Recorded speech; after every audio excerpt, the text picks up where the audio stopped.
25 vjeçar goditi për vdekje me thik babain e tij. Në dëshminë e parë, Riu ka thënë se prej kohësh kishte konflikte me Taatin, do të lidhem me gazetaren Klodiana Axhiaj. Klodit, përshëndes, fillimisht për ta rikthyer në vëmendje dinamikën e kësaj ngjarje dhe cilat janë detajet e reja. Përshëndetje Nisida, ditën e djeshme në orën 1 është vrarë 69 vjeçari Pjetër Kodheli nga djali i tij 25 vjeçar, i cili kishte mbërritur 6 muaj më parë nga emigracioni në banesën e tij. Në dëshminë e dhënë përpara hetuesve në policinë e Durrësit pas arrestimit të tij, ai ka thënë se babai mu turr me fjalë, ne ishim duke ngrënë drek. Nuk e di çfarë ngjau, por rrëmbeva thikën e bukës që ishte mbi tavolinë dhe kam qelluar. Babai shpesh më ngacmonte për çështje të punësimit. Unë që 6 muaj që isha kthyer nga Greqia, nuk isha në punë. Në fakt, këtë dëshmi e ka dhënë menjëherë pas arrestimit përpara oficerëve të policisë gjyqësore dhe grupit të hetimit të policinë e Durrësit, ku ishte bashkangjitur edhe dëshmia e dhënë nga e dashura e tij, e cila ka thënë se 25 vjeçari vuan nga problemet e shëndetit mendor. Këtu edhe policia e Durrësit ka filluar dhe marrjen e pyetje të gjithë të afërmve të tij për të sqaruar të gjitha rrethanat e vrasjes dhe krimit brenda në familje në zonën e Shkallënorit në Durrës.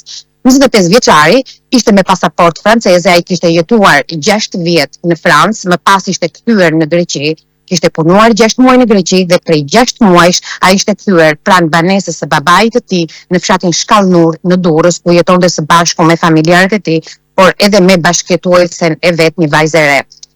Bashkëtuesi e vet ka thënë se ai kishte probleme të shëndetit mendor, ishte vizituar edhe më herët në Francë, por të afërmit të dëshmitë e dhëna për të sqaruar të gjithë rrethanat e krimit të ndodhur brenda në familje, kanë thënë se 2 vjet më parë, 25 vjeçari, shoqëruar nga babai i tij tashmë i ndjer, ka qenë në spitalin e Durrësit për të vizituar. Një mjek i ka sugjeruar që të bënte edhe kontrolle të merrte mjekim për sa i përket shëndetit mendor, por as babai dhe as djali nuk kanë pranuar që djali të vuan dhe nga problemet nga sëmundjet të shëndetit mendor, duke thënë se nuk ka nevojë për kurim pasi asnjëri prej fëmijëve të tij nuk vuan nga sëmundjet e shëndetit mendor dhe kështu që nuk është kuruar asnjëherë. Sipas policisë së Durrësit, 25 vjeçari menjëherë pasi ka kryer dhe krimin brenda në familje në orën 13 të drekës, ditën e djeshme, është larguar menjëherë nga banesa e tij dhe vetëm 2 orë më pas ai u kap nga grupi Shqiponia, i cili ishte në ndjekje të tij në zonën e plazhit në Durrës, ku është arrestuar nuk ka bërë asnjë rezistencë ndaj policisë, por është arrestuar dhe është dërguar në ambientet e policisë së Durrësit. Nuk ka folur për një kohë të gjatë, ka patur shqetësime, ka qenë në gjendje të rënduar psikologjike. Më thanë oficerët e policisë gjyqësore, të cilët e kanë shoqëruar dhe e kanë marrë në pyetje gjatë ditës së djeshme, ku janë marrë edhe dëshmitë e familjarëve për të zbardhur krimin brenda në familje. Policia e Durrësit po heton, ndërkohë që 69 vjeçari është nga morgu i Durrësit, është dërguar drejt banesës së tij ku do të kryhet dhe ceremonia e varrimit. Faleminderit Klodi për informacione.